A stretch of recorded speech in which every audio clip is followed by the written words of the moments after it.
নমস্কাৰ আৰু আপোনালোকে চাই আছে ইনফৰমেটিভ আসাম। আজি মই ক'বলৈ গৈ আছো যেতিয়া যিকোনো মানুহৰ ঘৰত মানুহ এজন মৃত্যু হয় তেতিয়া চুৱা লগা বুলি কয়। 3 দিনলৈ একো নাখায় আৰু 10-12 দিনলৈ মানুহে নন ভেজ নাখায়। কি কাৰণে নাখায় মই তাৰে এটা আলোচনা আপোনালোকৰ আগত দাঙি ধৰিব ওলাইছো। সো প্ৰথমতে হ'ল যেতিয়া মানুহজনৰ মৃত্যু হয়, মৃত্যু হোৱাৰ পিছত বহু ধৰণৰ ব্যাক্টেৰিয়া আৰু ভাইৰাছ বাহিৰ হয়, মানে নিৰ্গত হয়, মানুহজনৰ পৰা ওলাই যায়। যেতিয়া মানুহজনক ভিতৰৰ পৰা বাহিৰলৈ যেতিয়া উলিয়াই নিয়া হয় আৰু বহুত মানুহ যেতিয়া সমাগম হয় সেই ঠাইত, তেতিয়া বিভিন্ন ধৰণৰ ব্যাক্টেৰিয়া আৰু ভাইৰাছ যিকোনো মানুহৰ কাপোৰত বা মানুহৰ গাত লাগিব পাৰে।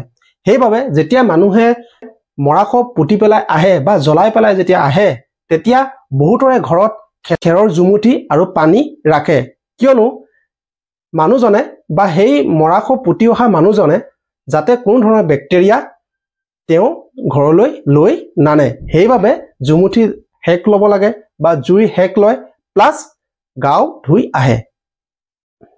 আমি জানো যে আমাৰো দেহত বহুত ধৰণৰ ব্যাক্টেৰিয়া আৰু ভাইৰাছ থাকে, কিন্তু আমাৰ যেটো ইমিউনিটি সিস্টেম হয় সেই ইমিউনিটি সিস্টেমটোৱে আমাৰ ব্যাক্টেৰিয়া আৰু ভাইৰাছবিলাকক নাশ কৰি পেলায়। সেইবাবে জীৱন্ত অৱস্থাত ব্যাক্টেৰিয়া বা ভাইৰাছ থাকিলেও আমাৰ ইমিউনিটি সিস্টেম কাম কৰে বাবে ব্যাক্টেৰিয়া আৰু ভাইৰাছবিলাক মৰি যায়। আৰু মই যে ইতিমধ্যে কৈছিলো 3 দিনলৈ একো নাখায়, প্লাছ 10 আৰু 12 দিনলৈ মানুহে যে ননভেজ নাখায়, কি কাৰণে বাৰু? তাতো এটা সায়েন্স সোমাই আছে। কি কাৰণে কৈছো? যেতিয়া মানুহজন মৰে, মৰাৰ পিছত ব্যাক্টেৰিয়াবিলাক সেই মানুহৰ আশে-পাশে ঘূৰি ফুৰে আৰু 3 দিনলৈ সেই ব্যাক্টেৰিয়া আৰু ভাইৰাছবিলাক বহুত সক্ৰিয় হৈ থাকে। সেই ব্যাক্টেৰিয়া আৰু ভাইৰাছৰ ফলত মানুহৰ হয়তো বেমাৰ আজাৰো হ'ব পাৰে। সেইবাবে মানুহে 3 দিনলৈ একো নোখোৱাকৈ থাকে আৰু তাৰ উপৰিও তেওঁলোকে লঘু আহাৰহে গ্ৰহণ কৰে। আৰু 10 বা 12 দিনলৈ যেতিয়া তেওঁলোকে মাছ মাংস নাখায়, মানে তেওঁলোকে নন ভেজ নাখায়, অনলি ভেজ খায়। কি কাৰণে? কিয়নো যদি মাছ মাংস যদি খায়, তেওঁলোকৰ যেটো ডাইজেশন সিস্টেম হয়, যেটো তেওঁলোকৰ হজম কৰাৰ ক্ষমতা হয়, সেই হজম কৰাৰ ক্ষমতাটো তেওঁলোকৰ নাইকিয়া হৈ যায়।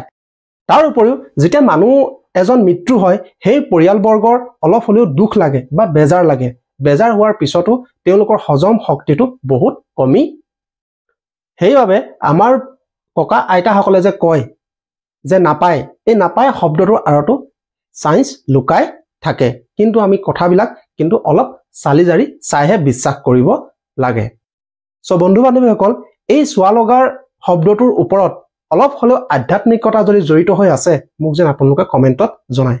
সো আজিলৈ আহিছো, ধন্যবাদ।